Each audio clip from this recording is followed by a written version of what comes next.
દાહોદની અંદર નરેગા માટેની વાત ચાલે છે તે વાત કોંગ્રેસ કરી રહી છે।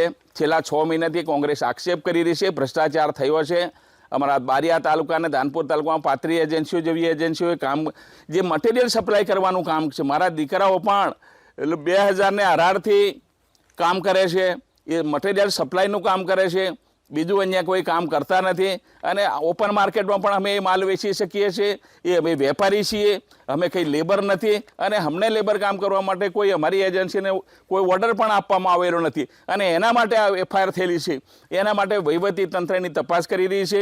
સરકારને વહીવટી તંત્ર પર મને પૂરો ભરોસો છે। જે કંઈ નિર્ણય આવશે અમે સ્વીકારવા તૈયાર રહીશું। આવા આક્ષેપો કોંગ્રેસ ખૂબ લાંબા સમયથી દર વર્ષે કરે છે। મારા પર હાઈકોર્ટમાં 2 વાર પીએલએ દાખલ કરી છે, એમાં હાઈકોર્ટે એને ક્લીન ચીટ આપી છે। હું 25 વર્ષથી રાજકારણમાં છું, ક્યારે મારા પર કોઈ આક્ષેપ થયો નથી। 3 વર્ષની અંદર રાજ્યની અંદર પંચાયત મંત્રી તરીકે કામ કરી રહ્યું છું, 1 રૂપિયાનો પણ ભ્રષ્ટાચાર નથી। મારી તમામ યોજના ઓનલાઈન, બદલી બઢતી પણ ઓનલાઈન કરીને હું આજે રાજ્ય સરકારનો વિશ્વાસનાથી કામ કરી રહ્યો છે।